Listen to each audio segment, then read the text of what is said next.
You think you can make me disappear? That was the last thing he said before the forest went quiet. My name is Mariana Alves, and until that day, I thought I understood danger. I'd faced it before, in jungles, in surgery rooms, in the quiet moments after saving a dying animal. But nothing prepares you for the danger that wears a uniform. 3 hours earlier, I was at the Belém Veterinary Institute. Sunlight streaming through the windows as I stitched up a wounded capybara rescued from an illegal trap. At 29, I'd built the life my mother dreamed for me.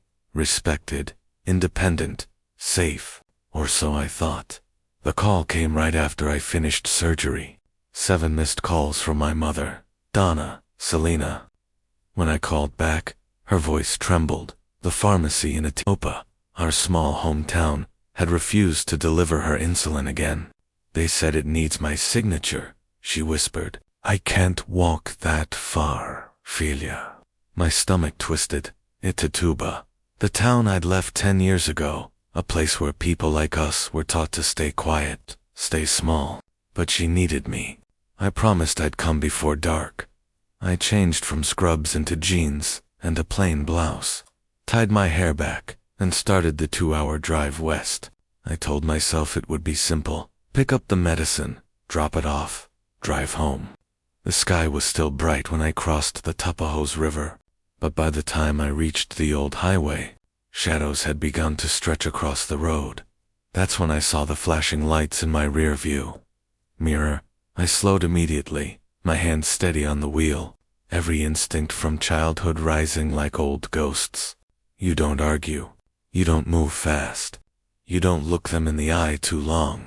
I pulled over. The officer approached slowly, heavy steps on gravel. Sergeant Paulo Nogueira. I remembered him, older now, thicker, but the same smirk that had haunted the town since I was a child. He leaned down, peering through my window. License and registration, he said, then paused. Well, the little Alves girl. Thought you were too good for this place. My voice came out calm. Just here for my mother's medication, Sergeant. I'll be gone soon. He smiled without warmth. You know the rule, right? Locals don't drive through this road after 4 p.m. That's not a law, I said quietly. His smile faded. It's my law. He told me to step out of the car. I obeyed. The air smelled of dust and river water. He circled me like a predator, deciding when to strike. When I reached for the pharmacy bag on the passenger seat, he snatched it and threw it to the ground. The insulin bottles shattered. Oops, he said. I felt the anger rise in my throat, but I swallowed it. My mother needs that, I said. He stepped closer. People need to remember their place, Doutora. He shoved me against the car. My chest hit the hood, the metal burning my skin. Hands where I can see them, he ordered. His voice had that cruel steadiness of a man who'd done this before. He pressed me down harder. I could barely breathe. When I tried to turn my head, his hand gripped my hair. You left this town, he hissed. Now you think you're better than us, but out here, you're nothing. Something inside me broke, not from pain, but from memory. My father had been beaten to death by police when I was 12. Resisting arrest, they said. No trial, no truth. Only silence. History was repeating itself. He dragged me to his patrol car, cuffed my wrists so tightly that blood welled beneath the steel, then shoved me into the back seat. We drove deeper into the forest. The asphalt ended. Dirt roads twisted into nowhere. I realized then, he wasn't taking me to the station. He was taking me somewhere no one would find me. The sun was gone when we stopped. An old abandoned sugar mill, rusted and hollow. He yanked me out of the car, slammed me to the ground, and whispered, "Nobody leaves this place without learning." He pulled a hunting knife from his belt. The blade caught the last orange light of dusk. My heart hammered so hard I could barely hear his words. Then, through the ringing in my ears, I heard something else, a growl, deep, low, familiar. I froze. Nogueira's head jerked toward the trees. What the hell is that? The forest went still. No birds, no wind. Then another growl, closer this time. I knew that sound. 5 years ago, I'd saved a wolf dog, half wild, half legend, caught in a steel trap near. He'd been just a pup, trembling, his leg mangled. I'd stayed up nights, nursing him back, speaking softly, until he trusted my hands. When I released him, I'd whispered Veye, Lobo, live free. Now, in the darkness, 2 golden eyes glowed between the trees. The sergeant raised his gun. Get out, he shouted into the shadows. The wolf stepped into the clearing. Larger than I remembered, his coat silver-black under the moonlight, his left leg marked by the scar I'd stitched years ago. He growled once, low, deliberate. Back off. No get, I yelled, firing a shot. The bullet whizzed past, hitting a tree. The wolf didn't flinch. Another shot, nothing. And then movement. Silent, sudden. The wolf lunged from the dark, knocking him backward. The gun fell. A scream tore through the forest. I crawled toward the patrol car, pain exploding through my ribs, grabbed his phone from the front seat, and hit record. My voice shook as I spoke into the camera. My name is Dr. Mariana Alves. This officer attacked me. He brought me here to kill me. The truth is here. Don't let it disappear. I uploaded the video to every cloud account I had, sent it to friends, journalists, lawyers. Even if I didn't make it out, the story would.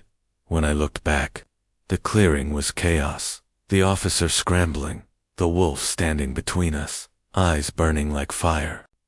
For a heartbeat, man and beast stared at each other, one born to protect, one addicted to power. Then the wolf turned his head to me. Our eyes met. Recognition, debt, farewell. He vanished into the forest, taking the silence with him. Sirens echoed in the distance, faint, growing louder. I sank to the ground, the phone still in my hand, the air sharp with blood and smoke. When the lights finally reached me, I wasn't afraid anymore. I was done being afraid, because in that moment, I understood something simple, something fierce. Justice doesn't always come in a courtroom. Sometimes, it comes on 4 legs, with golden eyes, and the memory of mercy. The video spread before I even left the hospital. I woke up to the sound of reporters outside my room, their voices echoing down the hall. Someone had uploaded my recording to every major platform in Brazil, Twitter, WhatsApp, even Telegram groups in cities I'd never been to. The title read, Veterinarian attacked by police wolf, saves her life. Within hours, it was everywhere. The governor of Para demanded an investigation. The military police issued a statement claiming it was a misunderstanding, but no one believed them anymore. The country had seen enough. I watched it unfold from my bed, my ribs wrapped in bandages, my wrists bruised and raw. My mother sat beside me, holding my hand. She didn't say much. She didn't have to. Her eyes said everything: fear, pride, relief. A nurse came in with flowers. Dozens of bouquets from strangers who'd written notes saying for Mariana, the woman who stood up. I didn't feel brave. I felt tired. But tired didn't mean finished. A week later, the case went to the federal authorities. Videos from my body camera covered from the patrol car proved everything.